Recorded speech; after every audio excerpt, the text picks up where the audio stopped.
un retour, un repentir,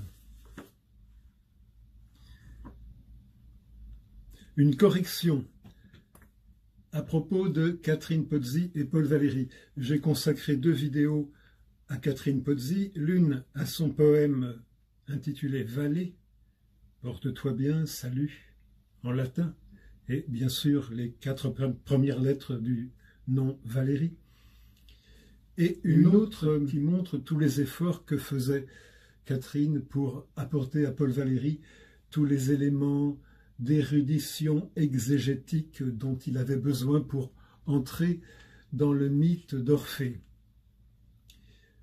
Alors la correction, d'abord c'est pour le poème Vallée.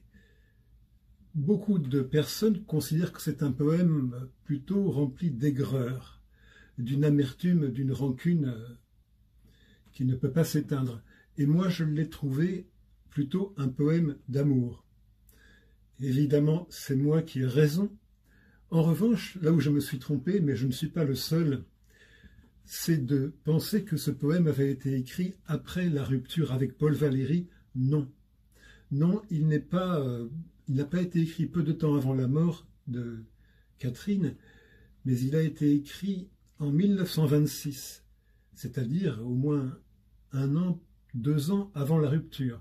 Mais évidemment, ces relations étaient la flamme et la cendre, attirance, amour fusionnel, repoussement vraiment haineux. Et donc ce poème, je vous le rappelle, je vous dis les 2 dernières strophes pour mémoire. J'ai retrouvé le céleste et sauvage, le paradis où l'angoisse est désir, le haut passé qui grandit d'âge en âge, il est mon corps et sera mon partage après mourir.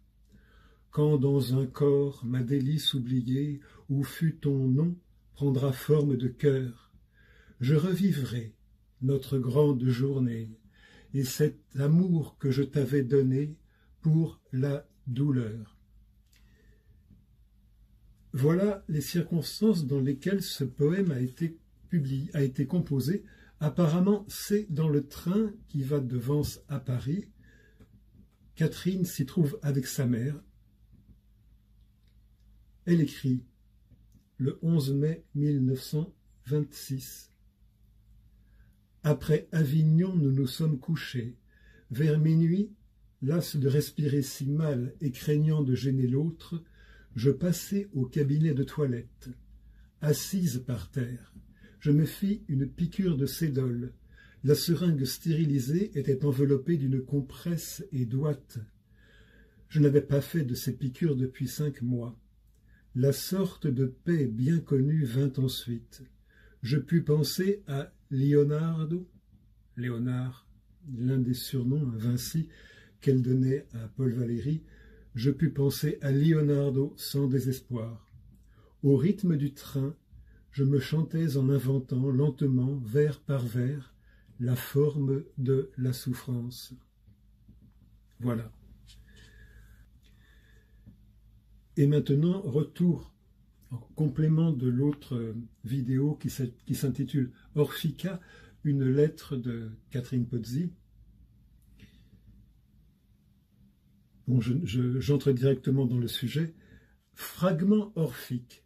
Imaginez, vous êtes l'amoureux, en l'occurrence Paul Valéry, vous ouvrez la lettre de votre aimé, elle est de novembre 1921, vous lisez le titre « Fragment orphique » et voici. Catherine écrit. Orphée errant sans son âme enlevée au loin, il l'aperçoit et sait qu'elle est là-bas faite femme et plus profonde. Présente à soi, cependant ravi de soi, il se parle et lui parle et chante, et l'harmonique infiniment pure résonne à travers l'espace, exprimant chaque fois l'accord et la note absolue, si haut, si clair et si doux, que la musique traverse le monde comme un fil d'or la laine. Eurydice existe, ainsi se poursuit de l'absence à l'absence l'onde immortelle qui est conscience, amour et lumière. Orphée appelle, écoute et va. Quand la musique devient trop belle, il ouvre un coffret, froisse des roses et dans une halte brève, couche avec tout ce qui se trouve là. La flamme et la cendre. Eh oui, je l'ai évoqué dans les 2 autres vidéos consacrées à Catherine Pozzi. La flamme et la cendre, les plus belles choses du monde et les plus amères dans cette correspondance, dans ces 7 ans de relation. En l'occurrence, et pardon pour la trivialité de l'évoquer ainsi, Catherine ne peut se résoudre à l'impossibilité dans laquelle Paul Valéry se trouve de lui appartenir entièrement à elle. Valéry souffre lui-même de ne pouvoir lui faire ce don total. Le poème qu'il compose à cette époque, Fragment du Narcisse, porte la trace de toutes ces dissonances. Tu vois poindre des jours de mensonges tissus et naître 1000 mots trop tendrement conçus, l'amour passe et périt. Heureusement, mais on s'en doute, ces années tendues, vibrantes, passionnées, toutes chaotiques qu'elles ont été, ont produit, la correspondance en témoigne, beaucoup de choses plaisantes, charmantes, piquantes, délicieuses parfois. Tenez, un mini florilège. Poème envoyé à Catherine Pozzi par Paul Valéry. Apparemment, il m'a répondu hier à la lettre du 22. Ça doit être peut-être le 20. Je ne sais pas à quelle vitesse allait la poste à cette époque. Voici le poème que Paul Valéry envoie à Catherine Pozzi. Le moindre pli de cet amour inflige la plus grande peine.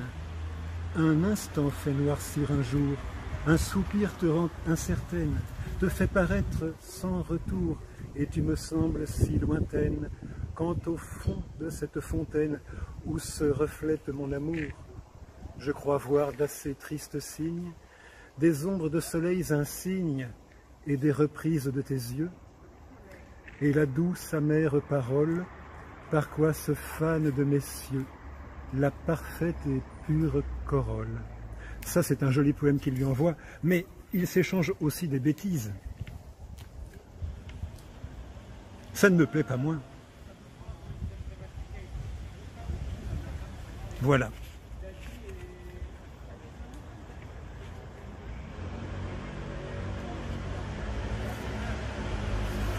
Ô ma rose que l'on pénètre, cherchant le plaisir pour azur, bel oiseau, le choc est trop dur de votre tête à ma fenêtre. Toujours Paul Valéry à Catherine Pozzi. Atomique et manichéenne, je chanterai dans la géhenne, ardente aux odeurs de coty, ardente aux odeurs de coty.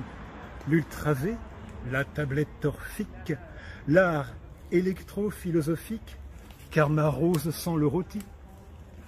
Il continue. Chorus. R. Un chanoine dégoûté. Je suis la constante K, ferme et versatile. J'ai le flair très délicat en ce qui touche le style. À quoi Catherine répond: puisque l'académicien m'entrevoir, c'est pour mon bien. La belle aventure, papa, la belle aventure. Ben oui, m'entrevoir.